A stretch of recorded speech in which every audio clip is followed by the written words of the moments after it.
legends? How you doing? This is Magnus. In this video, I'm reacting to a video from Saberspark. Was Strange World sabotaged by Disney? Oh, I'm just saying this right now. Okay, this will be a longer video, but this video. This topic is getting a little bit under my skin because I went to see Strange World. To me, it was good. It was a good story. I liked it, but the way it's looking, it'll end up like another. It's the current day version of Treasure Planet. Like Treasure Planet was sabotaged, set up to fail, well, despite ended up being a cult classic, like just like Atlantis the Lost Empire to me. And Strange World, I wouldn't I wouldn't say it's as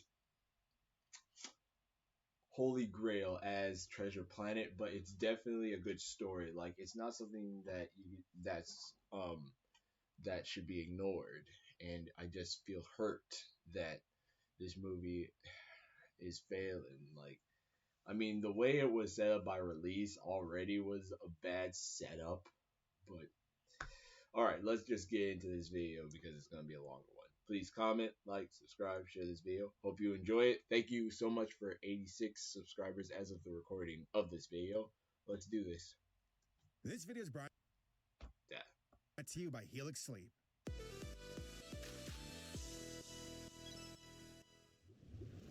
Strange World, Disney Animation's 61st film. But few people would know that since this movie is getting shafted when it comes to marketing. At the time of recording this video, the film has earned around $19 million in its first 5 days at the domestic box office, and is projected to lose at least $100 million during its theatrical run.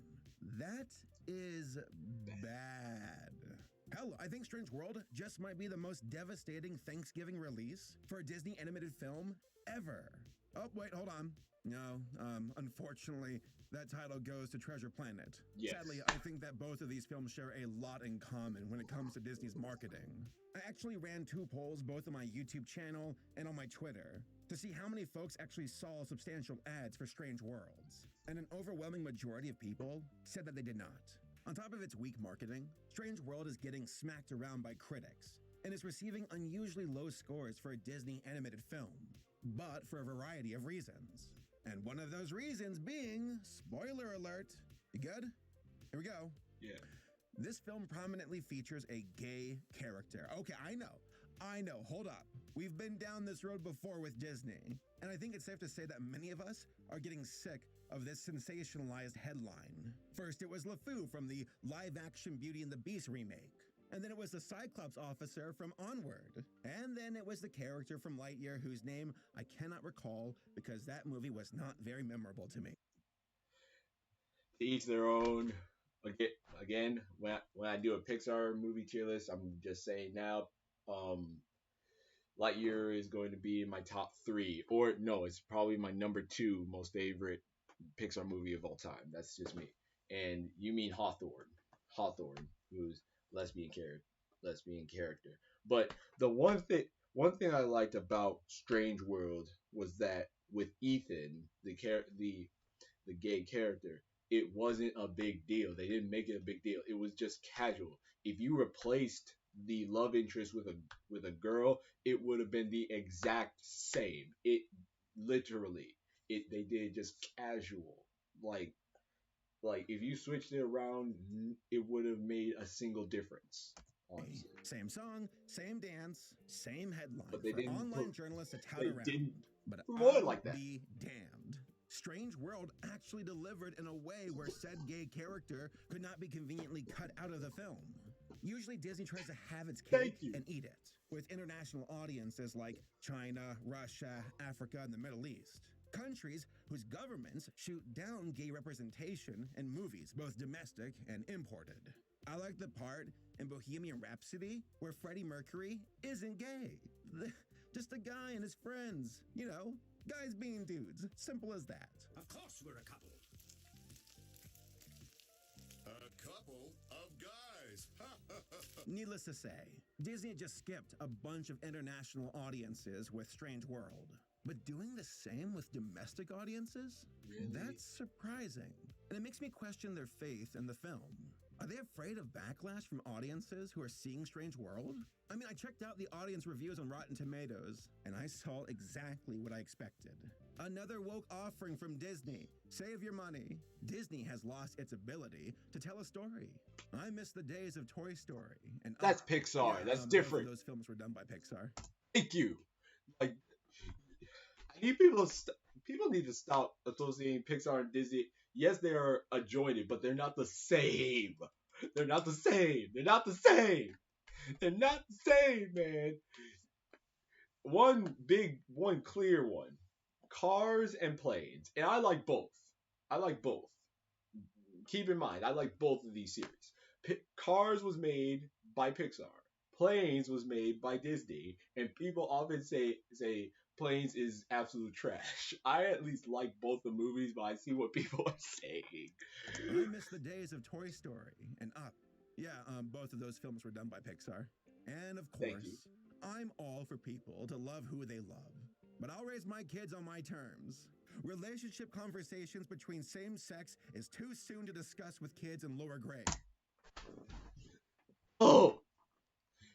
I bet you this is the same person who probably said something about turning red. Oh my goodness. The situation in the Kids movie will confuse kids and cause parents to have an uncomfortable.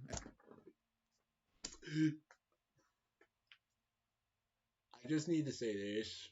The argument, like, adult, like, sexual conversation versus death, sickness, pain. All of that can be in a kids movie. But and not ready for conversation. I walked my kids out midway. There should have been a disclaimer. The movie contains sexual content. It's not even. I'm sorry, y'all. It's not. Oh my gosh. Ugh. Content. It's not even. Vote with your wallet, I guess. But let's not forget that The Little Mermaid, a beloved Disney classic, and a film that arguably launched the Disney Renaissance, featured a 16-year-old girl who is naked, goo-goo-eyed over an older guy she just met and can't even talk to, and married said guy in, like, what? A month? If even that? But yeah, Strange World is the one being sexual here. Thank you. When you look at the Disney Renaissance films, you see the flaws. The Little Mermaid being a prominent one. Even though there's like no kissing whatsoever. In addition to the rough marketing, both domestic and abroad, Disney is still suffering the aftermath of COVID, balancing Disney Plus along with theatrical releases, and just recently kicked out its own CEO, Bob Chapek, and brought back its previous CEO, Bob Iger, to at least run things for like a year or two. What? A whirlwind. And the acquisition of Fox. And I haven't even talked about the film itself yet. Call me crazy, but I like when movies are, good, regardless of poor marketing, corporate drama, or public backlash. Is Strange World deserving of low scores based on its own merit? Me personally. Or is it getting raked across the coals by Disney? All I can say is, I cannot wait for Del Toro's Pinocchio. Yes, it's almost here. Oh, no, not that one. Not the Pinocchio one from Disney. Oh, that was awful. Man, this really has been... If you've seen my reaction to Shea Frillis Productions review of this, you will know that I said I love this movie. I thought it was beautiful. A terrible year for Disney, hasn't it? Strange World, directed by Don Hall and written by Gui Gwynn, is about the world of Avalonia and how a family of explorers, most notably Jaeger Clade, are trying to climb over mountains and see new worlds. Jaeger, a bombastic and daring adventurer, has a son named Searcher, who isn't quite the same as his dad. Right. Searcher isn't as bold or loud as his father, and prefers to study the land rather than tame it. On one particular quest, Searcher discovers these plants called Pando that give off energy, and said that the plants could revolutionize their people. His father said, "Hey, screw you, nerd," and continued on with his quest. Fast forward 25 years, and Searcher is a farmer, a father, a husband, and the savior of Avalonia for his discovery that now powers the entire civilization. But alas, conflict. The plant is dying en masse, and a team sets off underground to discover why. Along for the journey is Searcher's wife, Meridian, and his son, Ethan. Ethan has a few hallmarks of your typical teenage character. Yes. Embarrassed by his parents, wants to hang out with his friends, has a nervous crush, but is overall a good guy who yearns for more than just a life of farming. Now, it's safe to say that Searcher does not want to be his father when it comes to his own son, and tries to be this unconditionally loving father who supports and communicates with his own son. Though deep down inside, he fears that his son will become his father. On the journey, the team finds themselves in a world that is alien and alive with creatures of all shapes and sizes. For the viewers out there who enjoy speculative evolution, like all tomorrows, I think you'll enjoy the creatures of this film. So, it turns out that Searcher's dad is alive and has been lost in this world for like 25 years. As the story progresses, we see the ups and downs of Searcher and Jaeger trying to see eye to eye. Ethan getting caught up in their drama, and how the world itself is actually alive. That they've been living in and on a giant turtle this entire time, and that the plant is killing said creature. I can't tell you how much I loved that plot twist. I can't tell you how much I loved it. At the end, the group makes the decision to kill the plant and free the creature. That the perceived legacy of both Jaeger and Searcher are not worth torching their own father-son relationship over, and the same can be said for Ethan. So, that is the plot more or less. Oh, also there's a dog. He's got 3 legs. Off the bat, Strange World suffers from the Kung Fu Panda syndrome, i.e. it starts in a really cool, unique visual style, only to immediately abandon it for the traditional expected children's 3D aesthetic. Good point. The movie is clearly inspired by old-school pulp comic books, and the beginning exposition animates in that style. Like, I kind of wish they just stuck with that. That would have been really unique. But, oh well. Now, the animation that we do get is not bad, but it's obvious that they are playing it safe. Personally, I'm not crazy about the designs of the characters. There's just something about them that doesn't strike me as very memorable. But again, they get the job done. And the same can be said for the voice acting too. Serviceable performances that champions Hollywood's continued preference for A-listers when it comes to voice acting. Jake Gyllenhaal, Lucy Liu, and Dennis Quaid to name a few. Nothing exceptional, but again, it gets the job done. Now, the overall message of the movie is pretty heavy-handed, but painfully relevant. Living in symbiosis with our environment, rather than trying to conquer it. There's a scene in particular that features a card game that includes the 3 generations of Clades, Jaeger, Searcher, and Ethan. How Ethan is trying to say that the objective of the game is to live in harmony with the environment. But both Jaeger and Searcher ignore the rules, and instead want to conquer or farm the land. Very much so an obvious allegory for the movie's plot, and to viewers watching.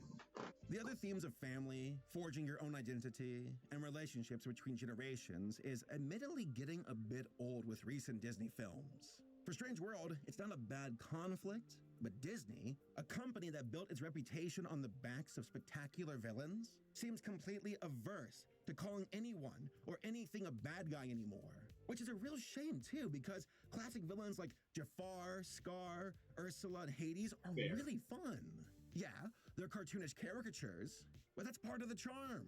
And it's a huge part of what made the Disney Renaissance so successful to begin with. Each one of these villains was a different trope. My name is Kit Tanthalos. My mother is Sorsha. I agree. I can agree with what he's saying totally.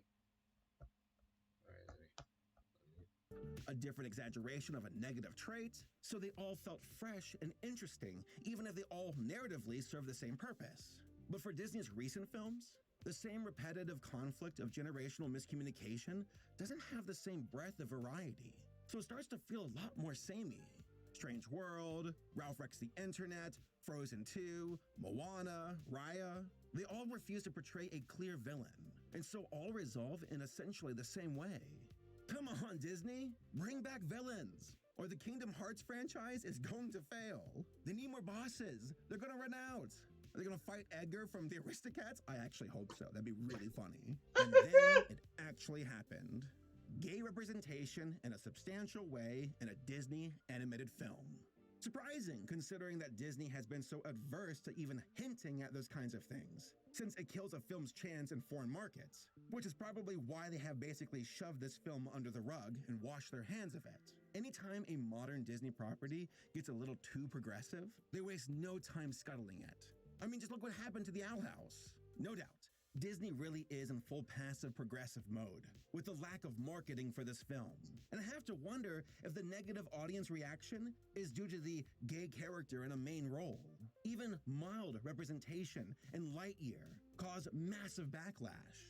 So, while Disney essentially abandoning this movie means it isn't making headlines from prominent reactionary figureheads, perhaps the normal people that are going to see it with more conservative mindsets are pushing back in their own way via the tomato meter. Which really is a shame too, because there is a solid film here. My buddy Tom and I went in with low expectations because of the low audience score. But in this case, we feel that the critic rating of around 75% seems right on the money. While Strange World isn't a modern Disney classic, it's definitely a competently made film that's well animated, well acted, and well paced. It is a totally serviceable 90 minutes and is an entertaining watch. Now, the concept itself doesn't really make all that much sense if you stop to think about it. What is basically a plant in the beginning of the movie turns out to be a parasite of some sort. And despite growing this plant on a farm, it somehow all links back to the soil as a single organism to the threat of the creature they live on. Even though the soil is assumedly actual soil and land and not part of the massive creature, right? That's just land they live on that ended up on top of the creature itself, right?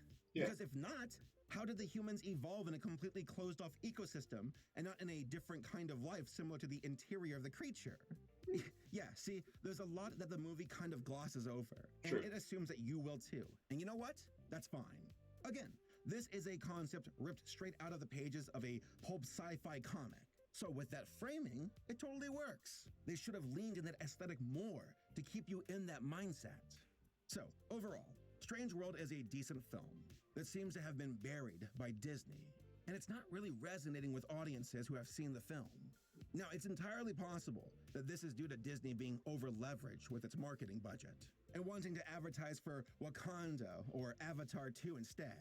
But also at the same time, it is very possible that they want to keep this movie hush-hush because they want to avoid backlash from viewers. But if that is the case, then why make the movie to begin with? I applaud those involved who went up to bat in a sincere way for Ethan. But the almighty dollar is usually the final decider when it comes to Disney and its decision-making. I'm not going to hold my breath that they will stay this course when there's international money to be made. But I would love to be wrong. Disney growing a backbone? Hell, stranger things have happened. Or more like Stranger Worlds, am I right? Cringe. But if Stranger World is getting the Treasure Planet treatment and is being purposely sabotaged, then that is concerning. And is also a bad precedent for Disney films moving forward. I think we'll get a full idea of the situation once Strange World is available on Disney+. Encanto did not pick up steam until it arrived on Plus, so who can say? That might happen for Stranger World. Is it a sleeper hit? Or is it just a sleeper? So, those are my overall thoughts about Strange World. Hey, what do y'all think about it? Tell me down below in the comments, and I'll see you all next time. So, a big shout. That's big. I basically feel the same. I feel the same. I know the movie's marketing is bad. It's actually questioned the movie was sabotaged. Thank you. 1 second.